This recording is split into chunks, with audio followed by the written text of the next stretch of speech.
वो जमीन पर पड़ी हुई थी। उसकी हालत बहुत खराब थी। उसके हाथ पैर तोड़ दिए गए थे। उस पर बेहद जुल्म किए गए थे। मेरे आसपास के लोग जो तरह तरह की बातें कर रहे थे वो सब मेरे कानों में गूंज रही थी। जब उसके माता पिता पर मेरी नज़र गई तो मैंने देखा कि वो दोनों ही अपनी बेटी के लिए बिलख बिलख कर रो रहे थे। उनकी बेटी इस दुनिया से चली गई थी। शायद उन लोगों को ये नहीं पता था कि आज जब उनकी बेटी घर से अपनी ड्यूटी के लिए निकल रही है तो वह आज घर वापस ही नहीं आएगी। उसकी हालत देखकर तो मेरी भी आंखों में आंसू आ गए थे। सारा सामान इधर उधर बिखरा हुआ था। उसकी लाश को देखकर इस बात का अंदाजा लगाया जा सकता था कि उसको बड़ी बेरहमी से मारा गया है। उस दिन जनता आक्रोश में आ गई थी क्योंकि सबको ये बात पता चल गई थी कि किस तरह से उसकी इज्जत के साथ खिलवाड़ करके उसे मार दिया गया है। दिल दहलाने वाली इस घटना ने सबके होश उड़ाकर रख दिए थे कि क्या कोई इतनी बेदर्दी से किसी को मार सकता है। ये कई सालों पहले की बात है। आज भी जब मैं उस हादसे को याद करती हूँ तो मेरी आंखों में आंसू आने के साथ साथ मेरी आंखों के सामने वो पूरी कहानी घूमने लगती है जिसने उस समय पूरे देश को हिलाकर रख दिया था। दोस्तों, कहानी में आगे बढ़ने से पहले वीडियो को लाइक जरूर करें और कमेंट करके हमें अपनी राय जरूर दें। मेरा नाम शिखा है। पेशे से मैं एक न्यूज़ रिपोर्टर हूँ। कुछ समय पहले वो बड़ी ही खौफनाक रात थी जब हमारे ही शहर के एक मशहूर अस्पताल में एक दिल दहला देने वाला मामला सामने आया था। उस अस्पताल में उस रात एक ऐसा क्राइम किया गया था जिसके बारे में सुनकर हर इंसान के रोंगटे खड़े हो गए थे। वो रात गुजर जाने के बाद जब दूसरा दिन निकला था तब हम लोगों को पता चला कि अस्पताल में इंटर्नशिप करने वाली नाइट ड्यूटी लेडी डॉक्टर की मौत हो गई है। ये बात बड़ी ही चौंका देने वाली बात थी। आखिरकार इतने बड़े अस्पताल की लेडी डॉक्टर की मौत ये कोई छोटी बात नहीं थी। अस्पताल के अंदर उस समय लेडी डॉक्टर अपनी नाइट ड्यूटी दे रही थी जब उसके साथ दरिंदगी की एक घिनौनी घटना को अंजाम दिया गया था।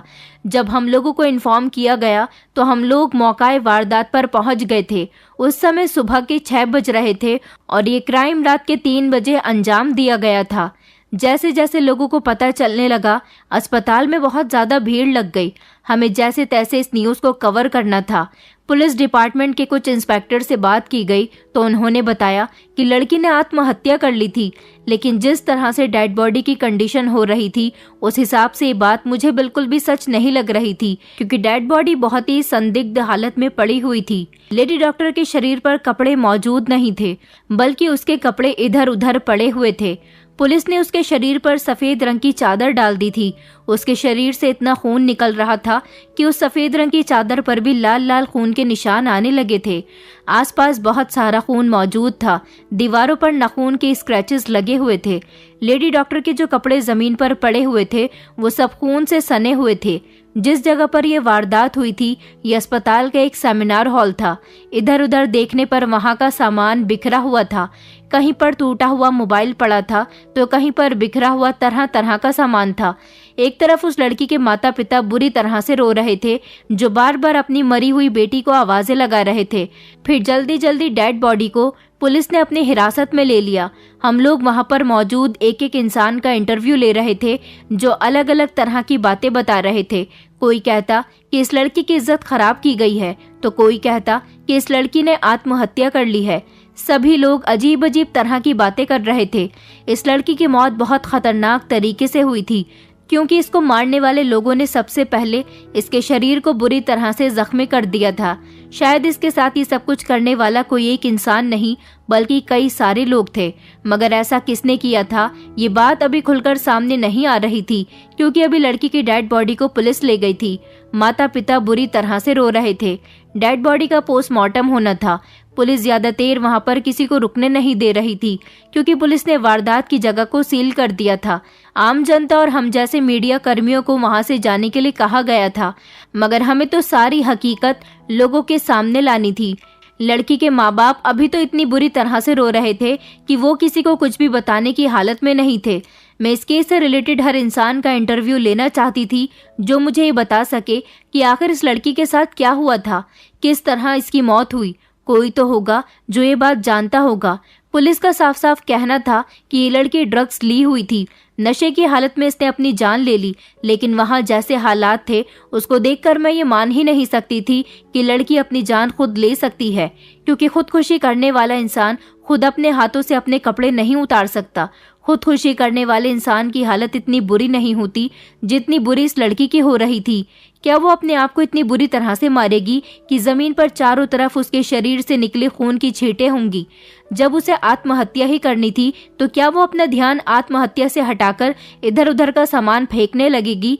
ये सारे सवाल मेरे दिमाग में घूम रहे थे। धीरे धीरे मैंने लोगों का इंटरव्यू लेना शुरू कर दिया था। मुझे जो मिलता मैं उसी से पूछताछ करने लग जाती थी। आखिर मैं इस राज तक पहुंचना चाहती थी कि इस लड़की के साथ क्या हुआ था। एक अजीब बात यह थी कि लड़की की डेड बॉडी को जल्दी ही पोस्टमार्टम में ले लिया गया था और ये पोस्टमार्टम किसी और अस्पताल में नहीं बल्कि इसी अस्पताल में करवाया जा रहा था। ये बात मेरी कुछ समझ नहीं आई थी क्योंकि जिस जगह पर वारदात हुई थी उसी जगह पर लड़की का पोस्टमार्टम करवाना मुझे कुछ ठीक नहीं लगा था। पुलिस वाले चाहते तो लड़की का पोस्टमार्टम किसी दूसरे अस्पताल में भी करवा सकते थे। एक ये भी सवाल जनता और हमारे दिमाग में घूम रहा था कि क्या पुलिस वाले भी सब में मिले हुए थे। अभी तो ये बात क्लियर होकर नहीं आई थी कि इस लड़की की इज्जत खराब हुई है या नहीं, इसको मारा गया है या फिर उसने खुद की आत्महत्या की है। ये सब भी पोस्टमार्टम की रिपोर्ट आने के बाद क्लियर हो जाना था। 2 दिन के बाद जब पोस्टमार्टम की रिपोर्ट आई तो हम सब लोगों के दिल दहल कर रह गए थे क्योंकि पोस्टमार्टम की रिपोर्ट में ये बात साबित हो चुकी थी कि लड़की ने आत्महत्या की है और ये बात भी साबित हो गई है कि उस समय वो नशे की हालत में थी, उसने ड्रग्स ली हुई थी। न जाने क्यों मेरा दिल ये मानने के लिए तैयार ही नहीं था। मुझे तो ऐसा लग रहा था जैसे पुलिस प्रशासन, अस्पताल की टीम, ये सब लोग आपस में मिले हुए हैं और कोई ना कोई बात छुपा रहे हैं। वारदात होने के 2 घंटे बाद जिन जिन मीडिया कर्मियों के पास उस जगह की और लड़की की कवरेज बनी हुई थी वो सब न्यूज चैनल और सोशल मीडिया पर वायरल हो चुकी थी, जिससे जनता में भी आक्रोश पैदा हो गया था क्योंकि जनता ने भी आइडिया लगा लिया था कि इस लड़की ने सुसाइड नहीं की है बल्कि इसके साथ कुछ गलत किया गया है। जनता की मांग थी कि आरोपियों को सामने लाया जाए, लेकिन आरोपी कौन थे, किस किसने उसके साथ ये सब किया था और क्यों किया था, ये बात अभी तक लोगों के सामने नहीं आई थी। पुलिस वाले बार बार यही कह रहे थे कि लड़की ने सुसाइड की है। जिस डॉक्टर ने उस लड़की का पोस्टमार्टम किया था उसने भी अपने बयान में यही कहा था कि लड़की ने सुसाइड की है। समझ नहीं आ रहा था कि ये लोग आरोपियों के साथ मिले हुए हैं या फिर कोई और बात है। मैं इस गुत्थी को सुलझाना चाहती थी। पुलिस प्रशासन अभी इस केस पर काम कर रहा था, मगर मुझे तो ऐसा लगता था कि पुलिस के लोग भी बिक चुके हैं।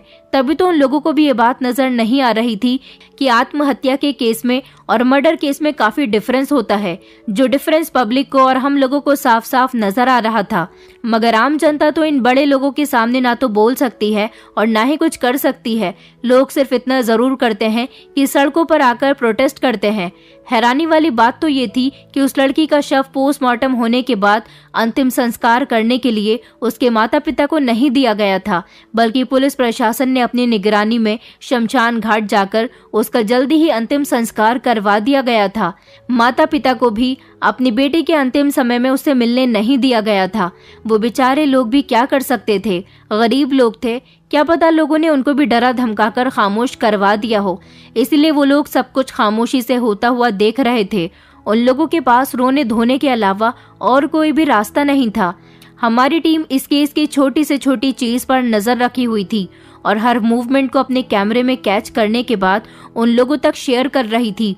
लेकिन अजीब बात ये थी कि मीडिया को भी हर बात से बेखबर रखा जा रहा था और फिर मीडिया को ये कहकर शांत कर दिया गया था कि ये बात साबित हो चुकी है कि लड़की ने आत्महत्या की है, इसलिए उसकी मौत हुई थी। किसी को भी बात को बढ़ावा देने की जरूरत नहीं है। इस केस को यहीं पर खत्म कर दिया जाता है। जनता में जो आक्रोश था वो भी थमकर रह गया था क्योंकि पुलिस और बड़े बड़े लोगों के सामने कोई भी कुछ नहीं कर सका था। लड़की के अंतिम संस्कार के बाद सब लोग शांत होकर बैठ गए थे, मगर मैं शांत होकर नहीं बैठ सकती थी। मैंने ठान लिया था कि मैं इस केस की तह तक पहुंचकर रहूंगी, इसलिए मैं आपके लिए ही अपना कैमरा उठाकर कुछ दिनों के बाद उस लड़की के पेरेंट्स से मिलने के लिए उनके घर चली गई थी। वहां जाने के बाद मैंने उनसे मुलाकात की तो वो लोग बहुत ज्यादा दुख में थे। आखिरकार वो माता पिता थे और जवान बेटे की इस तरह से मौत पर उन लोगों को तो अपना ही होश नहीं था। मैंने बड़े प्यार से उनका इंटरव्यू लिया और उन लोगों को यकीन दिलाया कि आपका इंटरव्यू हमारे लिए बहुत अहम हो सकता है। आपकी बेटी को इंसाफ मिल सकता है, क्योंकि मेरा भी दिल नहीं मानता कि आपकी बेटी ने आत्महत्या की है। क्या आप मुझे अपनी बेटी के बारे में, उसकी जिंदगी के बारे में सब कुछ बता सकते हैं? मैं आपकी बेटी के बारे में सब कुछ जानना चाहती हूँ। काफी देर तक तो वो दोनों अपनी बेटी को याद करते हुए रोने लगे, लेकिन फिर थोड़ी देर के बाद उन्होंने मुझे बताना शुरू किया कि हम लोग मिडिल क्लास फैमिली के लोग थे, हमारे पास किसी चीज की कमी नहीं थी। फिर भगवान ने हमें हमारी बेटी शोभा को हमारी जिंदगी में शामिल कर दिया। बचपन से ही हमने अपनी बेटी को बड़े प्यार से रखा था। आखिर वो हमारी इकलौती बेटी थी। बचपन से ही मेरी बेटी बहुत इंटेलिजेंट थी। मेरी बेटी को डॉक्टर बनने का बहुत शौक था। वो अपनी पढ़ाई में इतनी इंटेलिजेंट थी कि हर बार अच्छे मार्क्स से अपनी क्लास में टॉप करती थी। हमें भी दिखाई देता था कि हमारी बेटी की आंखों में जो सपने हैं उन्हें हमें पूरा करना चाहिए, मगर हम गरीब लोग थे। आजकल तो वैसे भी पढ़ाई बहुत महंगी है, लेकिन हमने इस बात की कोई परवाह नहीं की। हमने अपनी बेटी को डॉक्टर बनाने के लिए बहुत मेहनत की थी। शोभा के पिता कहने लगे कि मेरी बेटी को नीट कंप्लीट करना था, उसके लिए हमें बहुत सारे पैसों की जरूरत थी, इसलिए हमने अपना मकान बेच दिया और जैसे तैसे अपनी बेटी के सपने को पूरा किया। मेरी बेटी कहती थी कि एक दिन हमारा खोया हुआ सब कुछ वापस आ जाएगा, क्योंकि मेरी बेटी की पढ़ाई के दौरान उसकी माँ ने अपने जेवर भी बेच दिए थे। आखिरकार वो हमारी एक ही तो बेटी थी, उसी से सब कुछ था। हमने उसके सपने पूरे करने के लिए सब कुछ किया था। नीट कंप्लीट करने के बाद वो इस मेडिकल कॉलेज में पढ़ाई भी कर रही थी और इसके साथ साथ उसकी इंटर्नशिप ट्रेनिंग भी होती थी। मेरी बेटी को इस कॉलेज में पढ़ते हुए 7 महीने हो गए थे। इस दौरान मेरी बेटी ने और मैंने सेविंग्स करने के बाद 1 महीने पहले ही ये घर खरीदा था। ये घर खरीदने पर मेरी बेटी बहुत खुश हो रही थी, क्योंकि कुछ सालों पहले जब मैंने अपनी बेटी की पढ़ाई के लिए अपना मकान बेच दिया था तो वो सबसे ज्यादा दुख में आ गई थी और यही कहती थी कि डॉक्टर बनने के बाद वो सब कुछ ठीक कर देगी। मगर हमें क्या पता था कि जब उसकी खुशियों के दिन आने वाले हैं तो वही इस दुनिया को छोड़कर चली जाएगी। मैं उन लोगों की बातों को बड़ी गौर से सुन रही थी। मैंने कहा, अंकल आंटी, क्या आप लोगों को किसी पर शक है? क्या आपकी बेटी का कोई दुश्मन था? क्या वो किसी बात से परेशान थी? क्या वो किसी से रिलेशनशिप में थी या फिर उसका कोई रिश्ता वगैरह हो रखा था? शोभा की मम्मी कहने लगी कि नहीं बेटा, ना तो उसका कहीं पर रिश्ता तय हुआ था और ना ही उसका कोई बॉयफ्रेंड था, क्योंकि हमने अपनी बेटी को हमेशा खुले माहौल में रखा था। हम ऐसे लोग नहीं थे जो बेटियों को दबाव में रखते थे। हमारी बेटी हमारे साथ फ्रेंडली बिहेव करती थी, इसलिए अगर उसका कोई बॉयफ्रेंड होता तो वो जरूर हमें बताती। हमारी बेटी का कोई दुश्मन भी नहीं था। वो तो बिहेवियर की इतनी अच्छी थी कि लोग उसे प्यारी और मीठी बातें करती थी। भला हमारी इतनी प्यारी बेटी से कौन नफरत करेगा? मेरी बेटी भी किसी से नफरत नहीं करती थी, बल्कि वो तो लोगों को अपने अच्छे स्वभाव से अट्रैक्ट करने वाली लड़की थी।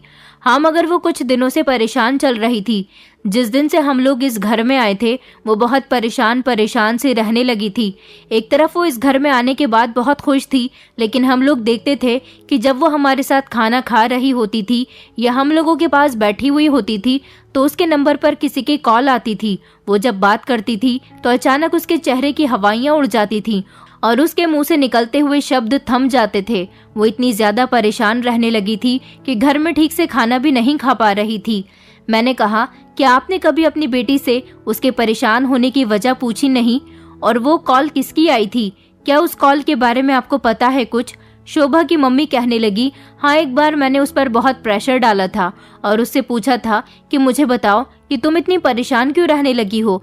तो उसने मुझे बताया था कि अस्पताल में बहुत से ऐसे गलत काम हो रहे हैं जिन पर वो रोक लगाना चाहती है, मगर उसके पास कोई ऐसा ठोस सबूत नहीं है जिसकी वजह से वो अस्पताल के गलत लोगों की सच्चाई को सामने ला सके। मैंने कहा, आंटी, मुझे जरा एक्सप्लेन करिए कि कौन सी सच्चाई और किस तरह के गलत काम? क्या शोभा ने आपको इस बारे में बताया था? तो वो रोते हुए कहने लगी कि हाँ बेटा, बताया तो था। दरअसल अस्पताल में शोभा को पता चला था कि अस्पताल में लड़कियों का धंधा चल रहा है और पिछले 3 महीने पहले शोभा को एक खबर और पता चली थी कि अस्पताल में ऑपरेशन के दौरान पेशेंट के जरूरी ह्यूमन बीइंग पार्ट निकालकर महंगे दामों में बेचने का धंधा भी चल रहा है। ये बात जब शोभा को पता चली थी तो उसने अस्पताल के बोर्ड ऑफ डायरेक्टर से अस्पताल के कुछ सीनियर डॉक्टर की शिकायत की थी जिन पर मेरी बेटी को शक था।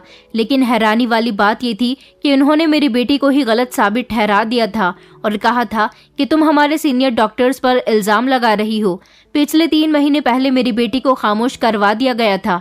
उसके कुछ दिन बाद ही पता चला था कि इन लोगों ने नीट कंप्लीट करने वाले स्टूडेंट के साथ भी कुछ घोटाला किया है। मेरी बेटी को ये बात ठीक से तो पता नहीं थी, मगर वो इतना जानती थी कि इस काम में भी अस्पताल के कुछ सीनियर डॉक्टर्स ही शामिल थे।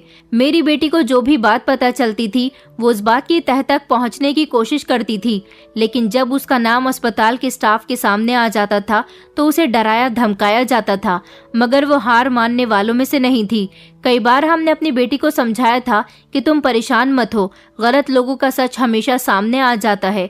मेरी बेटी को जो कुछ भी पता था वो सब की वजह से बहुत टेंशन में रहती थी, और उसके पास जब धमकी भरी कॉल्स आती थी तो वो डरकर कहती थी कि मैं अस्पताल से इस नौकरी को छोड़ दूंगी, मुझे नहीं पढ़ना आगे, मुझे नहीं बनना बड़ी डॉक्टर। हम लोग अपनी बेटी को तसल्ली दिया करते थे और उससे कहते थे कि जरूर अस्पताल के कुछ लोग तुम्हारी कामयाबी से जलते होंगे, तभी तो वो तुम्हें ऐसे डराने की कोशिश कर रहे हैं। तुम डरो नहीं, अगर तुम वहाँ से नौकरी छोड़ना ही चाहती हो तो तुम इतना कर सकती हो, तुम बस अपनी पढ़ाई पूरी कर लो, उसके बाद तुम अपना अलग क्लिनिक खोल लेना। लेकिन जब तक तुम्हारी यहाँ से पढ़ाई पूरी नहीं हो जाती तब तक तुम्हें हार नहीं माननी चाहिए, क्योंकि हम लोगों ने बहुत सारे सैक्रिफाइसेस करने के बाद तुम्हें यहाँ तक देखा है। अब तुम्हें हिम्मत नहीं हारनी चाहिए और डटकर ऐसे लोगों का मुकाबला करना चाहिए। मेरी बेटी को मेरी बात समझ में आ गई थी। अभी हाल फिलहाल में भी हमारी बेटी को धमकी भरी कॉल्स आ रही थी। हमने सोचा कि सब कुछ ठीक हो जाएगा, मगर हमें नहीं पता था कि हमारी बेटी के साथ इतना बड़ा हादसा हो जाएगा। हमारी बेटी को मारा गया है, उसने आत्महत्या नहीं की है। वो घर से खुशी खुशी निकली थी, हम लोगों का आशीर्वाद लेकर निकली थी, तो फिर वो आत्महत्या कैसे कर सकती है? बल्कि हमें तो उसके मरने के 3 घंटे बाद ये खबर दी गई कि हमारी बेटी ने आत्महत्या कर ली है। जब हम दौड़ते हुए अस्पताल पहुंचे और अपनी बेटी की हालत देखी तो हमें हमारी बेटी की लाश के करीब तक नहीं जाने दिया, और पोस्टमार्टम होने के बाद जल्दी ही उसका अंतिम संस्कार भी कर दिया गया। मेरी बेटी ने आत्महत्या नहीं की है, उसे मारा गया है, और बहुत बेरहमी से मारा गया है। हम गरीब लोग भला किस तरह इन बड़े लोगों का सामना करें? बस हम तो यही चाहते हैं कि हमारी बेटी को इंसाफ मिले। वो बहुत अच्छी थी, उसके साथ बहुत बुरा हुआ। ये कहकर उसके मम्मी पापा फूट फूट कर रोने लगे थे। हाँ, मगर इतना ज़रूर था कि मुझे इन लोगों से काफ़ी सारी इन्फॉर्मेशन मिल गई थी। इसका मतलब यही था कि अस्पताल में जो कुछ भी हो रहा है ज़रूर शोभा ने इसके खिलाफ आवाज़ उठाने की कोशिश की होगी, और बदले में इन लोगों ने उसके साथ ये सब कुछ किया। मैंने कहा कि शोभा के कुछ फ्रेंड्स या कलीग्स जिनको आप लोग जानते हो, क्या उनका कांटेक्ट या एड्रेस आप लोगों के पास है? क्योंकि मैं उन लोगों से मिलना चाहती हूँ, उनका इंटरव्यू लेना चाहती हूँ। शोभा के पेरेंट्स ने मुझे उसके कलीग्स और फ्रेंड्स के नंबर दे दिए थे। सबसे पहले मुझे शोभा के फ्रेंड्स के पास जाना था जो उसको बहुत करीब से जानते थे, क्योंकि कुछ ऐसे लोग होते हैं जो अपनी परेशानी या कोई भी बात अपनी फैमिली से शेयर करने से पहले अपने फ्रेंड से शेयर ज़रूर करते हैं। मैं शोभा के फ्रेंड्स के पास गई। शोभा की ज़्यादा फ्रेंड्स तो नहीं थी, उसकी सिर्फ 2 ही फ्रेंड्स थीं। पहले मैं उसकी फ्रेंड पायल से मिली। पायल से मेरी मुलाकात कैफ़े में हुई थी। मैंने उसके फ्रेंड से पूछा था कि शोभा का नेचर उसके साथ कैसा रहता था। वह ज़रूर आपसे अपनी पर्सनल लाइफ डिस्कस करती होगी। क्या उसकी ज़िंदगी में कोई था और आप उसके बारे में क्या क्या जानती हैं? क्या आप मुझे डिटेल से बता सकती हैं? वो मुझे सब कुछ बताने में घबरा रही थी, मगर फिर मैंने उसे तसल्ली दिलाई और कहा कि आप नहीं चाहती कि शोभा को इंसाफ मिले। मेरी बात सुनकर उसने मुझे सब कुछ बताना शुरू कर दिया था। वो ज़्यादा कुछ खास तो नहीं जानती थी। उसने यही बताया था कि शोभा का किसी लड़के के साथ अफेयर नहीं था। वो हम लोगों से भी कम ही मिलती थी। हम सब लोग छुट्टी वाले दिन एक दूसरे से मिला करते थे। उसके बीच हम लोगों की कोई मुलाकात नहीं होती थी, क्योंकि शोभा ज़्यादातर ड्यूटी पर ही होती थी। लेकिन पिछले कुछ दिनों से शोभा डे और नाइट दोनों ही ड्यूटियाँ कर रही थी। कई बार तो हमने उसे कॉल करके कहा था कि तुम्हारी ड्यूटी तो 1 हफ्ते नाइट की और 1 हफ्ते डे की होती है, तो फिर अब तुम पर काम का इतना प्रेशर क्यों डाला जा रहा है? उसने कहा, मैं तुमसे मिलूंगी तब बताऊंगी, मगर वो तो हमसे अब कभी मिल ही नहीं सकेगी। मैंने कहा, इसके अलावा भी तुम कुछ और जानती हो? तो वो कहने लगी कि नहीं, मैं कुछ और नहीं जानती। हाँ, मगर इतना ज़रूर कहना चाहती हूँ कि वो काफ़ी परेशान थी। फिर मैं शोभा की दूसरी दोस्त के पास गई जिसका नाम स्नेहा था। स्नेहा से मेरी मुलाकात उसके घर पर हुई थी। स्नेहा से भी मेरी बातचीत ज़्यादा नहीं हो पाई थी, क्योंकि ये तीनों फ्रेंड्स आपस में अपने अपने काम की वजह से कम ही मिल रही थी। कोई भी लड़का शोभा का दोस्त नहीं था। आस पड़ोस में भी उसकी ज्यादा किसी से दोस्ती नहीं थी। हाँ, लेकिन वो लोगों से बहुत अच्छे तरीके से बात किया करती थी। अब मुझे शोभा के कलीग से बात करनी थी, जो कि 3 लोग थे। उन तीनों से मैंने एक साथ ही मुलाकात करने का सोच लिया था। उन तीनों में से एक का नाम डॉक्टर अनिल गर्ग था, एक का नाम डॉक्टर स्वाति और दूसरे का नाम डॉक्टर प्राची था। उन्होंने बारी बारी मुझे शोभा के बारे में बताया। डॉक्टर स्वाति और डॉक्टर प्राची ने बताया कि उस रात हम चारों की अपने डिपार्टमेंट में नाइट ड्यूटी थी, जबकि कई दिनों से डॉक्टर शोभा को 24 घंटे ड्यूटी के लिए कहा गया था। ये बात तो हम लोग भी जानते हैं कि वो बहुत ज्यादा परेशान रहने लगी थी, और वो क्यों परेशान थी ये बात हमने जब उनसे पूछी तो उन्होंने हमें अस्पताल में होने वाले गोरख धंधों के बारे में बताया था। अस्पताल में बहुत कुछ गलत होता है, हम लोग भी जानते हैं, मगर हम लोगों ने कभी भी आवाज उठाने की कोशिश नहीं की, क्योंकि हम सभी यहाँ अपना सपना पूरा करने के लिए आए हैं। कई दिनों से अस्पताल के सीनियर डॉक्टर उसे धमकियां दे रहे थे और उसे खामोश रहने के लिए कह रहे थे, मगर वो उन लोगों के खिलाफ सबूत इकट्ठा करने में लगी हुई थी। एक बार उसने ऑपरेशन थिएटर की वीडियो बना ली थी, जिसमें साफ साफ ये नजर आ रहा था कि डॉक्टर शुक्ला और डॉक्टर अविनाश जिंदल एक जवान लड़की की ऑपरेशन के दौरान किडनी निकाल रहे थे, जबकि उसका ऑपरेशन तो अपेंडिक्स का हो रहा था। ये लोग इसी तरह से ऑपरेशन के दौरान पेशेंट को बेहोशी में उसके कीमती अंग निकालकर महंगे दामों में बेच देते हैं। उस वीडियो को शोभा पुलिस स्टेशन लेकर जाना चाहती थी, क्योंकि कई बार उसने बोर्ड ऑफ डायरेक्टर से जब यहाँ के सीनियर डॉक्टर की शिकायत की तो उन्होंने उल्टा शोभा पर ही डांट लगाई थी और कहा था कि तुम हमारे हॉस्पिटल की इज्जत को मिट्टी में मिलाना चाहती हो, तुम गलत आरोप लगा रही हो। फिर कुछ दिनों बाद शोभा को पता चला कि मेडिकल कॉलेज में पढ़ने वाले वो स्टूडेंट जो बहुत ही होनहार हैं, उनको ड्रग्स सप्लाई की जा रही है। जो अपने करियर को आगे बढ़ाना चाहते हैं, वो ड्रग्स की लत से अपने करियर में पीछे होते जा रहे थे, और इसमें भी हमारे अस्पताल के ही कुछ बड़े बड़े लोगों का हाथ था।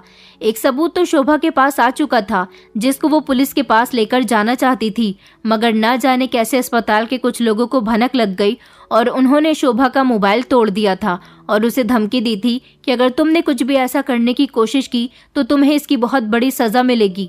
शोभा उन लोगों की धमकी में आ गई थी और फिर उसने खामोशी साध ली थी। शोभा बहुत अच्छी लड़की थी, सारे पेशेंट की बहुत मदद किया करती थी।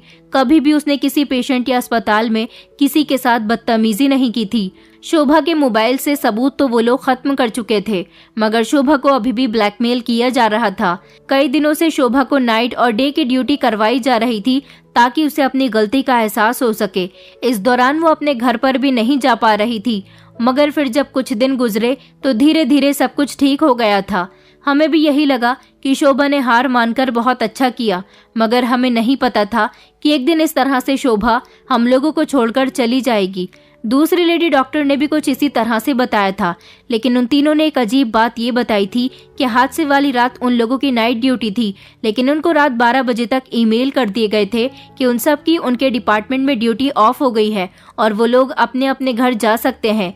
ये चारों ही लोग अपने अपने पेशेंट के साथ बिजी थे, इसलिए वो दोनों डॉक्टर तो अपने घर चली गई थी, मगर डॉक्टर गर्ग का सामना शोभा से हो गया था।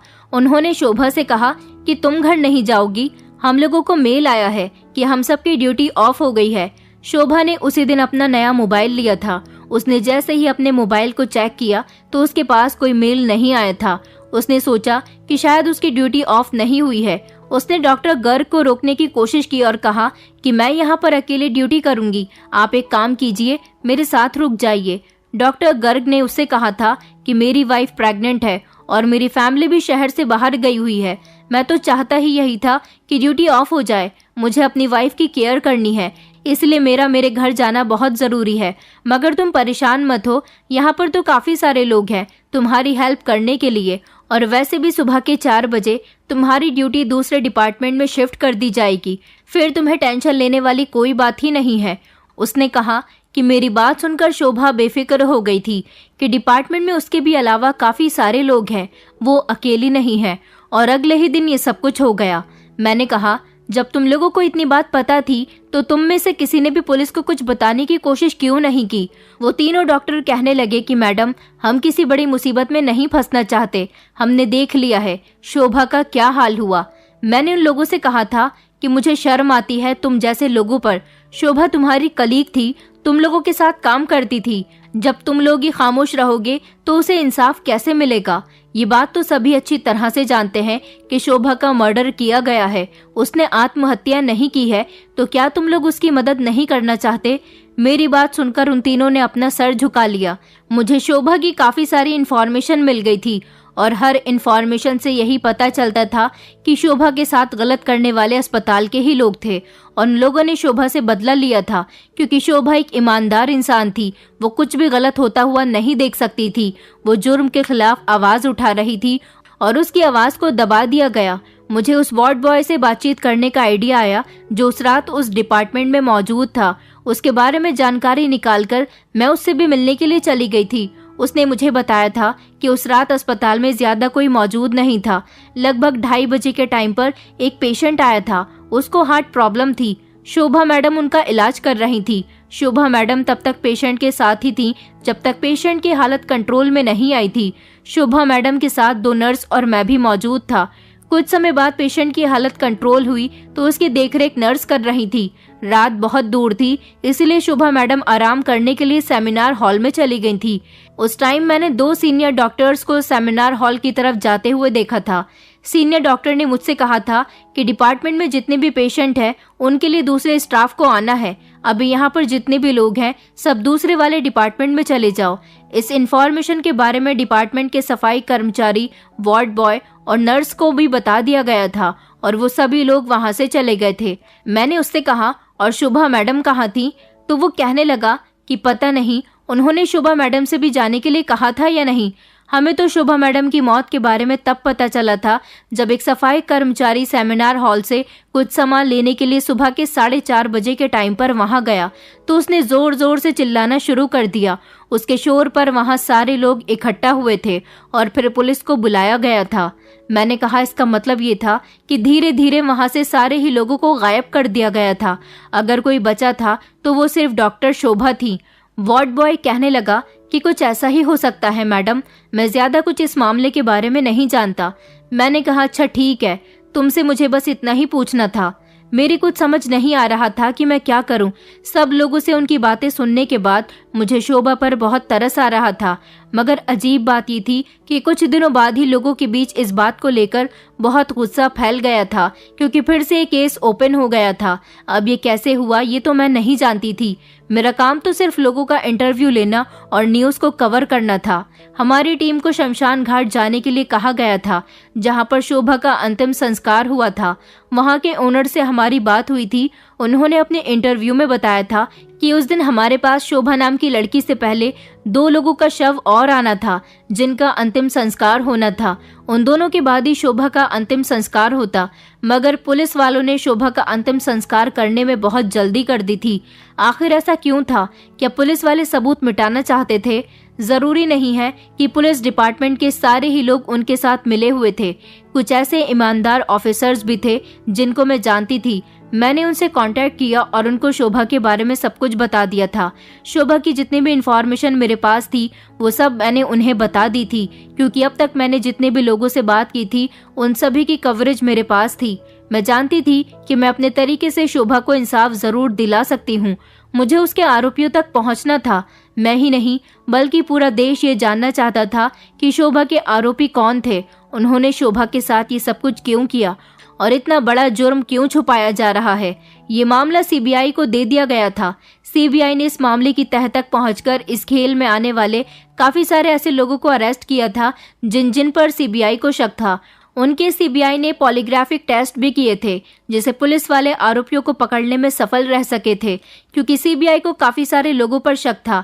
ये केस दोबारा ओपन इसलिए हुआ था क्योंकि जनता में बहुत आक्रोश बना हुआ था। सोशल मीडिया पर भी लोगों का यही कहना था कि आत्महत्या करने की भी कोई वजह होती है और लड़की ने आत्महत्या की थी तो वो वजह हमारे सामने लानी चाहिए।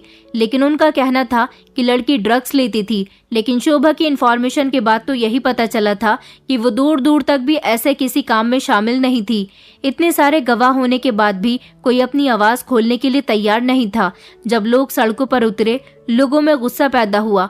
लोगों ने हर शहर में कैंडल मार्च किया, तो कुछ ऐसे लोग प्रोटेस्ट में शामिल हुए थे जो शोभा के बहुत करीबी लोग थे, जैसे कि डॉक्टर गर्ग, जो सब कुछ जानते हुए भी अनजान बने रहे थे। वैसे तो डॉक्टर स्वाति भी सब कुछ जानती थी, लेकिन वो लोग अपनी नौकरी से हाथ नहीं धोना चाहते थे।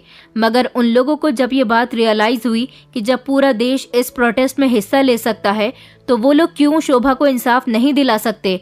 इसीलिए वो लोग भी एक एक करके गवाह के तौर पर सीबीआई के पास जाकर अपने बयान देने लगे।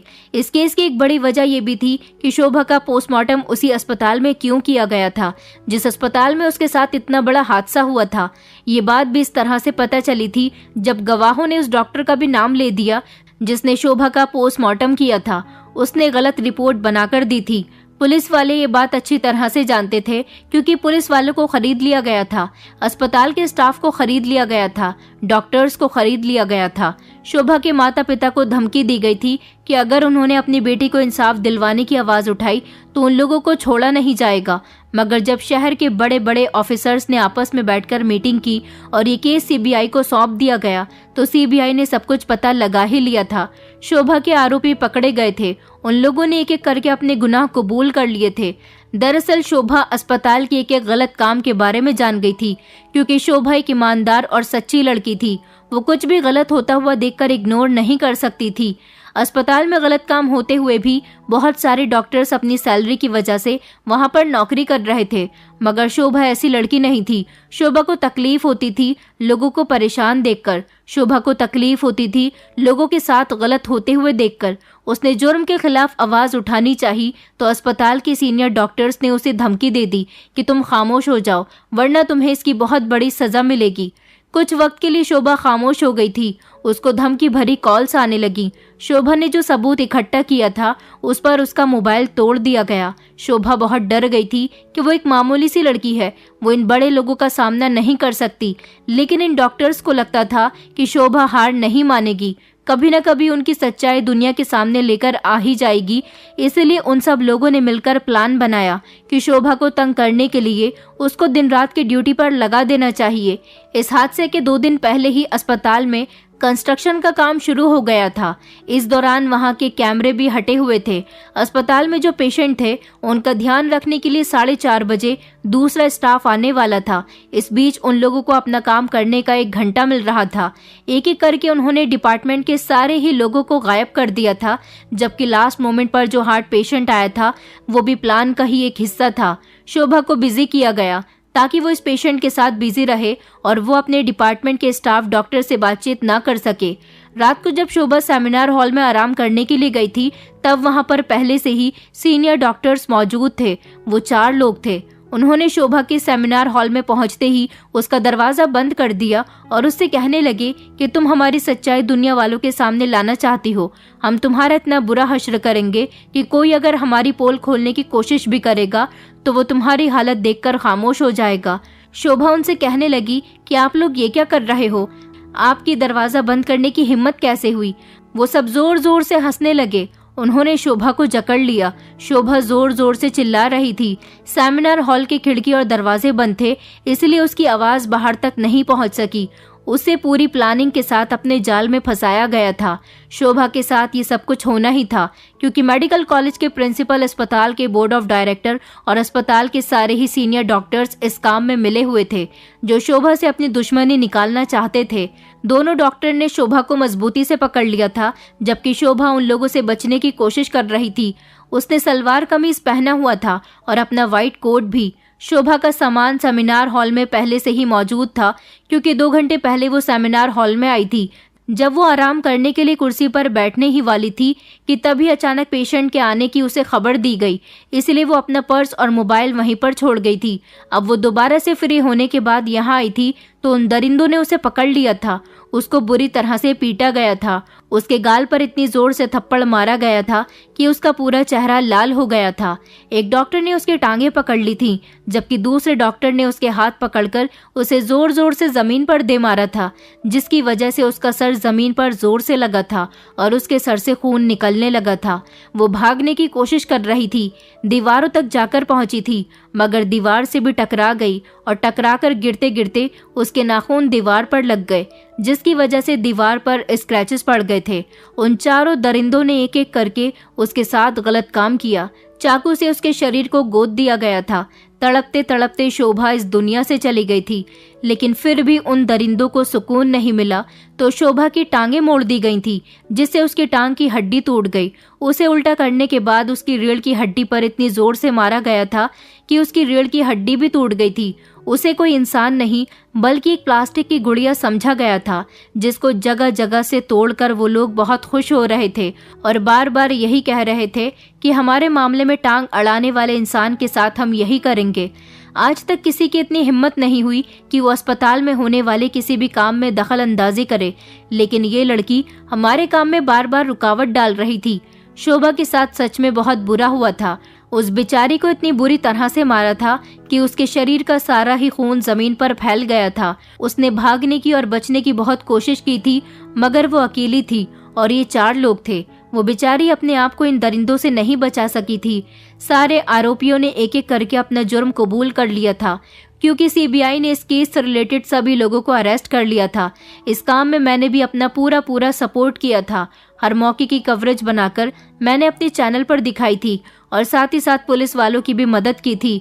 पुलिस वाले, अस्पताल का डॉक्टर्स, पोस्टमार्टम वाला डॉक्टर, स्टाफ के लोग, इन सभी को अरेस्ट कर लिया गया था। इन लोगों को कड़ी से कड़ी सजा हुई थी।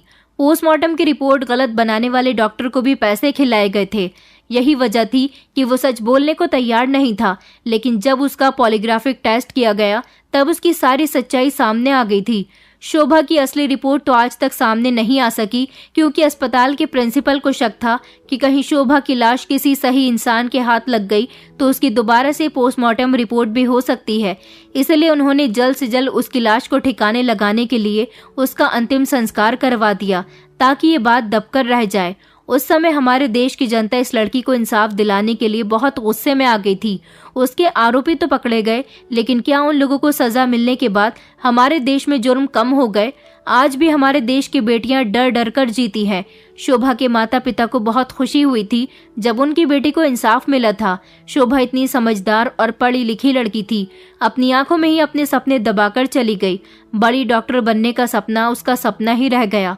हमारे देश में कहा जाता है कि बेटी पढ़ाओ बेटी बचाओ, मगर ना तो हमारे देश की बेटियां पढ़ पाती हैं और ना ही बच पाती हैं। मैं चाहती हूँ कि हमारे देश में कोई ऐसा कानून बनना चाहिए जिससे हमारे देश की बेटियों को सेफ रखा जा सके। उनके आरोपियों को ऐसी सजा देनी चाहिए कि ऐसा आरोप कोई दोबारा न कर सके। आज इस कहानी को कई साल हो गए, मगर जब भी मुझे शोभा की कहानी की याद आती है तो मेरी आंखें नम हो जाती हैं। आज इतने सालों बाद मैं एक बड़ी न्यूज़ रिपोर्टर हूँ, मगर खुश हूँ कि मेरे थोड़े से ही सहयोग से शोभा को इंसाफ मिल सका। मैं आप लोगों से रिक्वेस्ट करना चाहती हूँ कि अगर आपको लगता है कि किसी पर जुल्म हो रहा है तो उस जुल्म के खिलाफ आवाज उठाइए। शोभा के बारे में भी काफी सारे लोग जानते थे, मगर किसी ने भी शोभा को सपोर्ट नहीं किया। आपकी छोटी सी मदद से सामने वाले पर जुल्म होना बच सकता है। शोभा जैसी न जाने कितनी लड़कियां आपके सहयोग से बच सकती हैं, इसलिए हमेशा बेटियों की रक्षा कीजिए। दोस्तों, उम्मीद करती हूँ आपको हमारी कहानी पसंद आई होगी। कहानी पसंद आई है तो वीडियो को लाइक करें, चैनल पर नए हैं तो चैनल को सब्सक्राइब करें और हाँ, नोटिफिकेशन बेल को जरूर दबाएं ताकि अगली अपडेट सबसे पहले आपको मिले।